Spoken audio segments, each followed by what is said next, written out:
उस महान परमेश्वर की आराधना में क्रिश्चियन चर्च भोपाल की ओर से आप सबों का हार्दिक अभिनंदन। आज हमारे चिंतन मनन के लिए बाइबल पाठ भाई आशीष जेकब पढ़ेंगे। इस पवित्र समय में पवित्र धर्मशास्त्र में से मैं पढ़ूंगा जो मिलता है यूहन्ना 6 उसका 10 से 12 पद। यीशु ने कहा, लोगों को बैठा दो। उस जगह बहुत घास थी। तब लोग, जिनमें पुरुषों की संख्या लगभग 5000 की थी, बैठ गए। तब यीशु ने रोटियां ली और धन्यवाद करके बैठने वालों को बांट दी, और वैसे ही मछलियों में से जितना वे चाहते थे बांट दिया। जब वे खाकर तृप्त हो गए तो उसने अपने चेलों से कहा, बचे हुए टुकड़ों को बटोर लो कि कुछ फेंका ना जाए। आमीन। आइए करूबीम शराफीम स्तुति के सिंहासन पर विराजमान उस परमेश्वर की महिमा करें।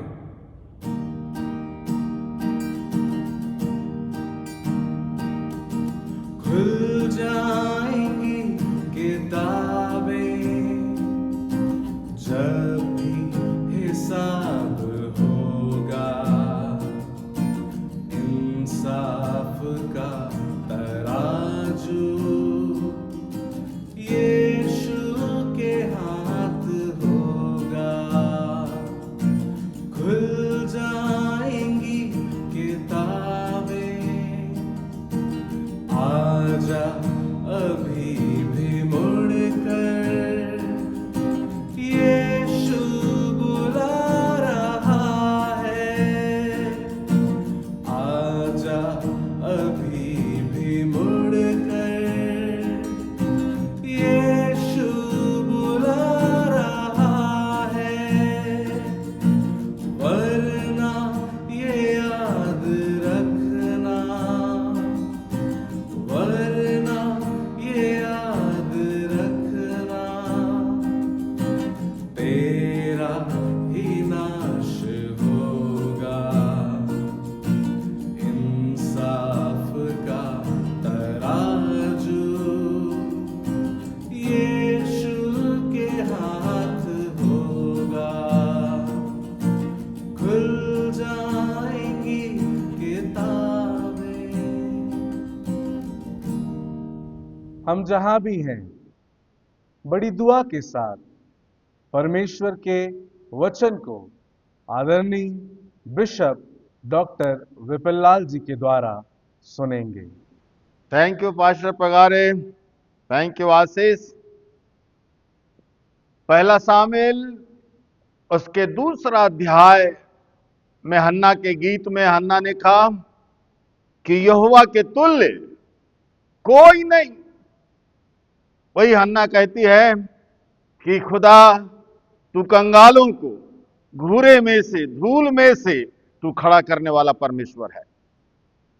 इसी बड़े ईमान के साथ जो वचन आपके सामने पढ़ा गया, बड़ा खूबसूरत वचन है।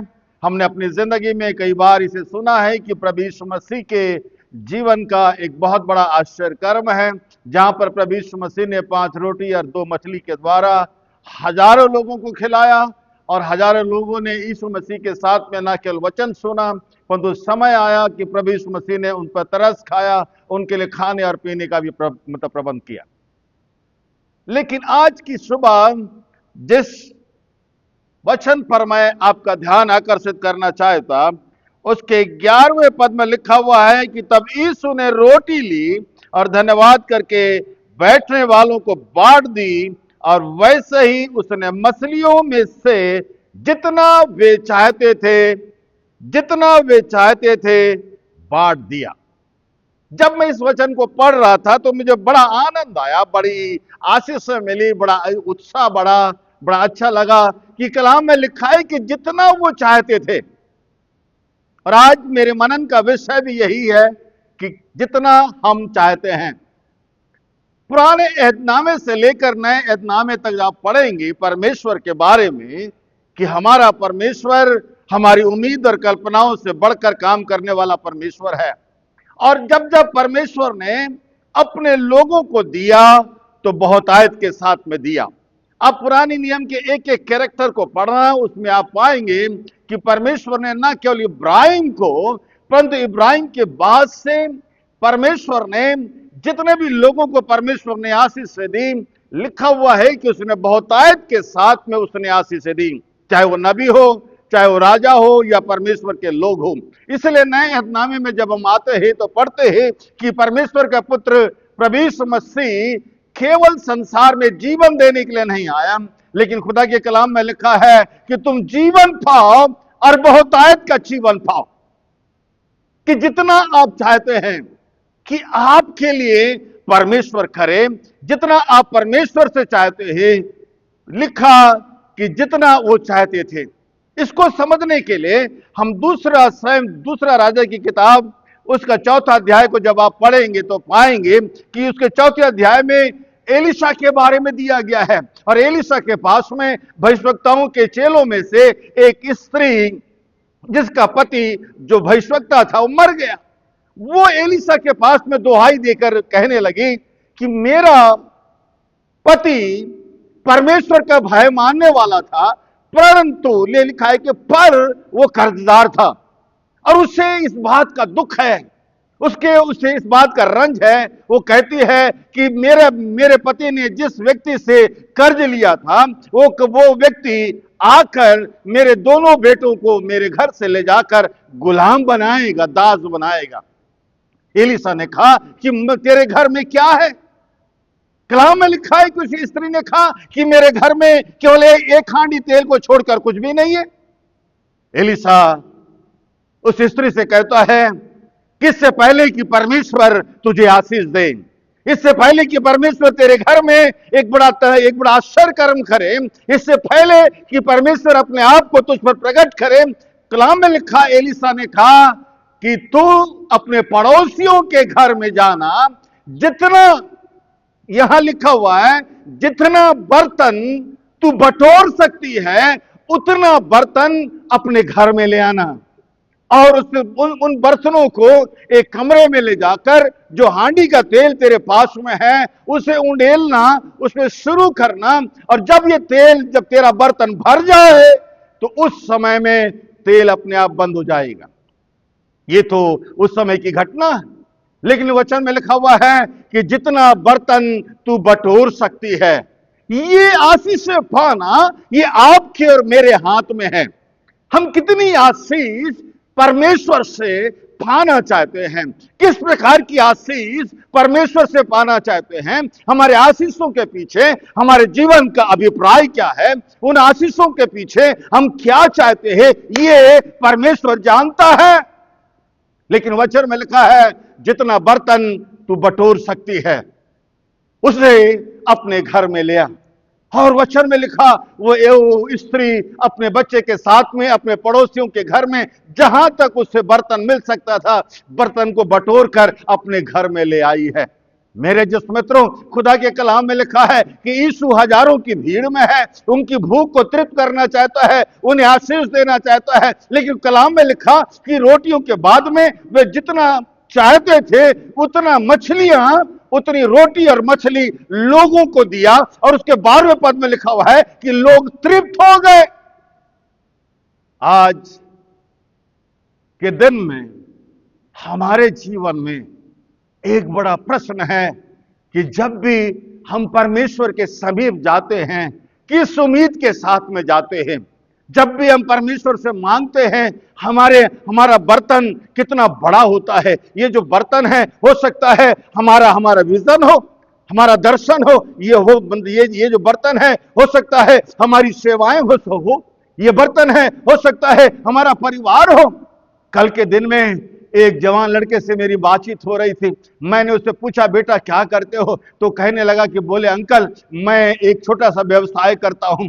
तो मैंने उससे पूछा कि आपके लिए परमेश्वर क्या करें, आप क्या सोचते हैं? तो जवान लड़का कहता है कि अंकल मैं अपनी जिंदगी में बहुत आशीष पाना चाहता, बहुत आशीष पाना चाहता। इसलिए खुदा के कलाम में लिखा है कि तुम परमेश्वर से जब भी मांगते हो, जब भी तुम परमेश्वर से चाहते हो, तो ऐसी चीज मांगना जो तुम्हारे जीवन के लिए कठिन है, जिसे तुम नहीं कर सकते, जो तुम्हारे लिए असंभव है। तब तुम्हारे जीवन के अंदर परमेश्वर नीचे में से ऊपर उठाए। इसलिए शमूएल नबी में की किताब में हन्ना कहती है कि या मेरे खुदा, तू तो घूरे में से, वो धूली में से तू लोगों को खड़ा करता है, तू कंगालों को तृप्त करता है। क्योंकि उसके दूसरे पद में लिखा हुआ है कि तेरे तुल्य कोई भी नहीं। लेकिन क्या हमारा बर्तन कितना बड़ा है, इस बात को सोचना है।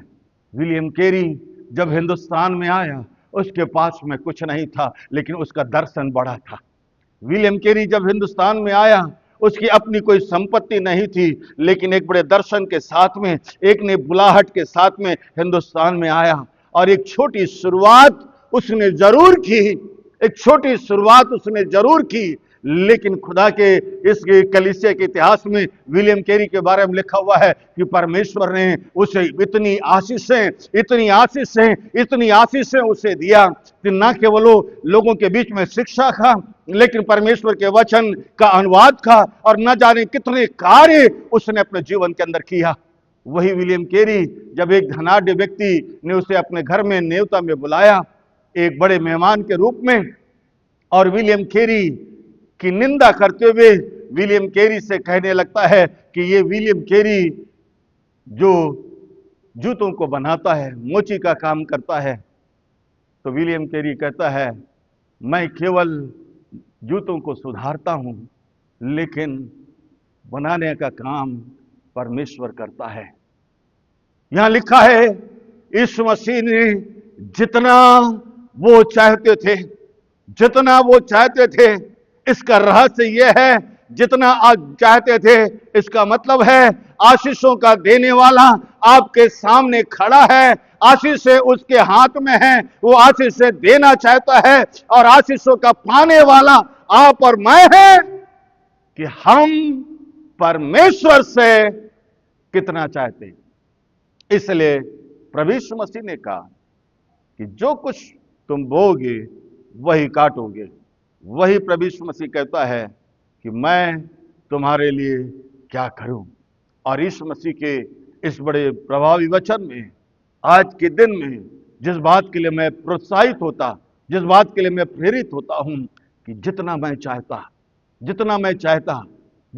चाहता मेरे जीवन में, मेरे परिवार में, मेरे व्यवसाय में, मेरे कार्य में, मेरे घर में, मेरे महीने की आमदनी में, मेरी सूखी रोटी में, मेरी तकलीफों में, मैं जितना चाहता हूं कि प्रभु मेरे जीवन के लिए खड़े, परमेश्वर खड़ा है हमारे बर्तनों को भरने के लिए।